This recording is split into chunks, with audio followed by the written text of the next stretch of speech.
Whew. I'm still not over this, whatever this is.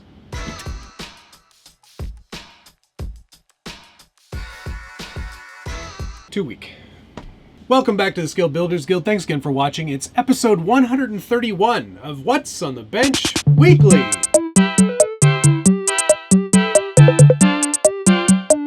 And if you're not familiar with this show, it's where I take you through the projects that I'm working on. This is usually a weekly show, but I missed last week because I am sick. Still not feeling great. It's a lingerer. It's overstayed its welcome. It's not allowed to sleep over again. It's like a vampire that I invited in. Let's talk about the first project that I have on the bench this week, and that's this throttle therapy themed Terabug-bodied Vanquish H10 Optic. And this is a beautiful truck that I'm very pleased with the results on.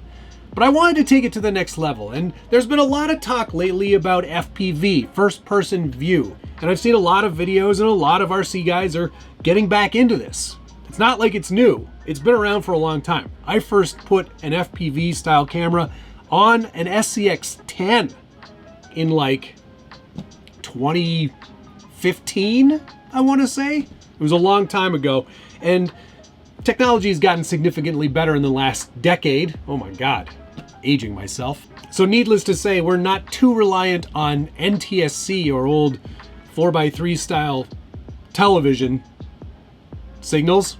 We're using much higher bandwidth, much better quality looking stuff. And it is still and can be quite daunting. But the people at Iron Quad have created what I think is probably the best plug and play FPV system with head tracking for your RCs.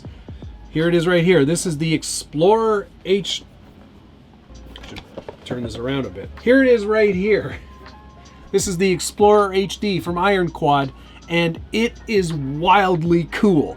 This is, I use that word game changer all the time, but this one's really good. I don't know if I could call it a game changer because it's not like they invented it, but they have made it a lot simpler. This was designed specifically for radio control scale vehicles, and it's a nice compact unit, as you can see. It fits beautifully in the interior portion of this H10 Optic, and with, just looking at it, you might not even know much has changed. Of course, the entire interior panel is missing, so you lose out on the driver and the scale aspect of it, but who cares? You're going to be sitting on your couch driving this down the street to get yourself some snacks. Not a very difficult install, if I'm honest. Iron Quad has an excellent website where they've got 3D printable files for the H10 Optic specifically to mount it in this vehicle. The only problem that I found with it is that if you happen to have a full-size dig servo, it might not fit. So I swapped over to a Reef's RAW 100 Mini to deal with dig shifting servo responsibilities, and now everything fits perfectly well. It's a nice printable mount that works with the existing holes for the interior, so it's a really clean, easy install, and it does a great job of becoming an FPV style rig.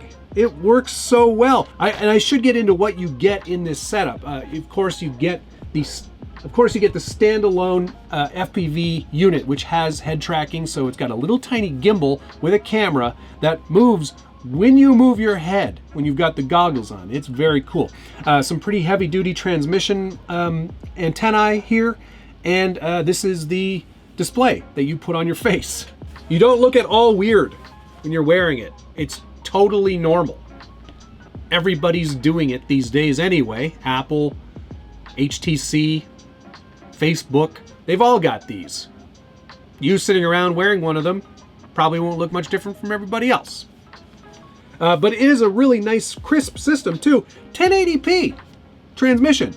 It's pretty neat and very easy to use.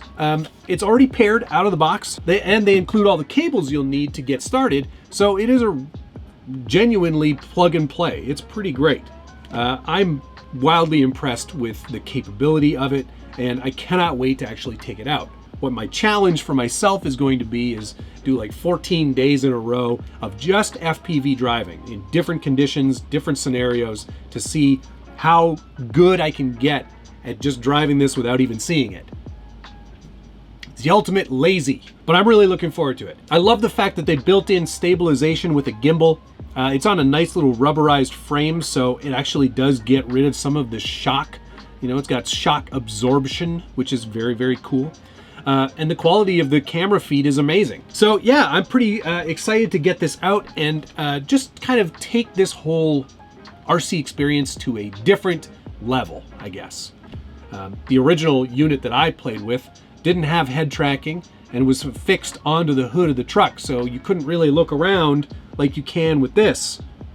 That's the best part, I think, is when you see people sitting there on their front porch and they're just doing this. Love it. I'm probably delirious from the sickness. You will need a couple of batteries to get yourself going. Of course, one for the truck, and then there is a little power cable that runs in line between your battery and the ESC, so that will do you just fine.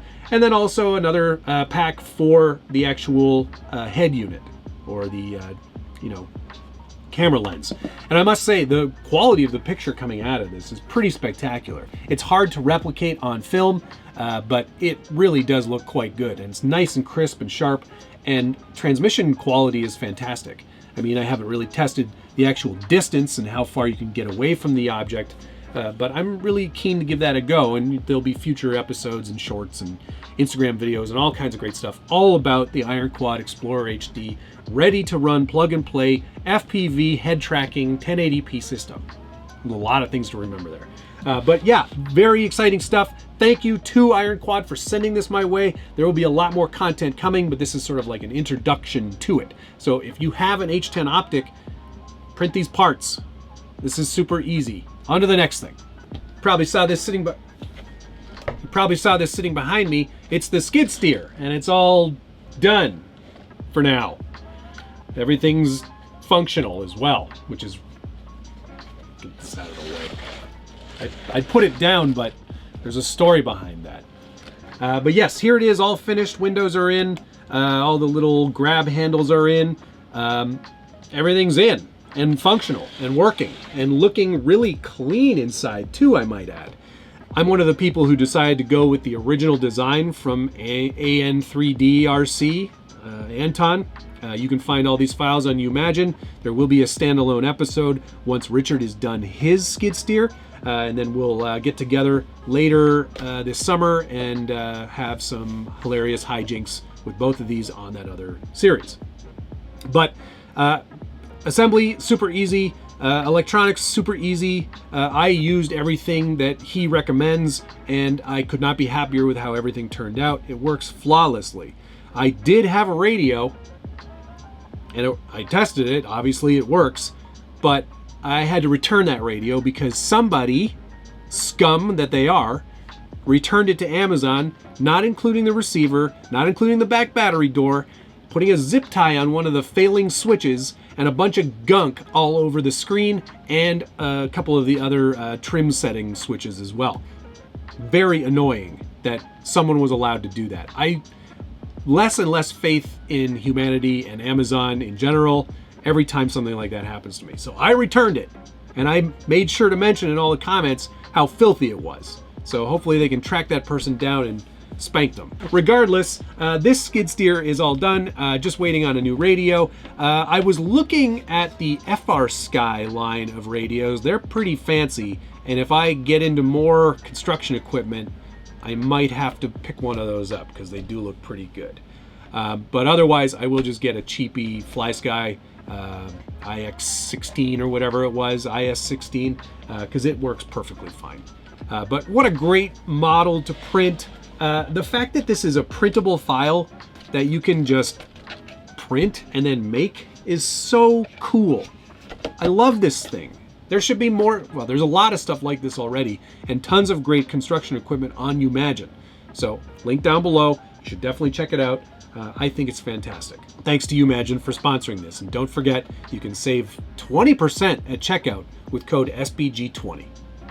There's also Turk's 20, I think, or Jerps 20. I can't remember which one it is. A couple of cool projects that are done now, which is great. And now probably a good time to move on to the next thing. But before we do, the next thing you should consider is channel membership. Got 330 of you ding-dongs, and it's very much appreciated. I love sharing additional bonus content with you, tips and tricks, how-tos, travel logs. Speaking of, there will be a travel log coming this weekend. Josh and I are going to Utah. It's going to be pretty exciting, mostly because I want to go to Swig, try a drink from there. All right, on to the next thing. Finally, I can't show it to you because I've already packed it away. The Rockabilly is done and ready to go. I added some end caps to some of the exposed tubes. I'm working on machining a new roof right now. It's gonna be right down to the wire though. I leave in like 12 hours and I'm not sure it's gonna be finished. I may have to actually stop the program so I don't have to worry about it running while I'm away, because I don't know that I can ask Rebecca to change tool heads on the Carvera. Might be asking too much. But it is finished. It's drivable in the state that it's in. It's just not as unique as I would typically want it to be. You know, I've been experimenting a lot with that Carvera, and this was the inspiration right here for the upcoming portion of the new roof that I'm doing. This took a long time, if I recall. So imagine quadrupling this in size. I fear that I may have bitten off too much for the time in which I have remaining. We'll see how it goes, but I'm cautiously pessimistic. Anyway, gonna be a fun trip. And of course, thank you to all my ding-dongs for being ding-dongs, participating in that community. It's really excellent. And it's a great way for you to be a part of this awesome group. So check it out. I think that's gonna do it though. I need to get some sleep and finish cutting this video and uploading it. And then I gotta get on a plane. So that's gonna do it for this episode. Thank you so much for watching. We'll see you again next week. I love you, bye.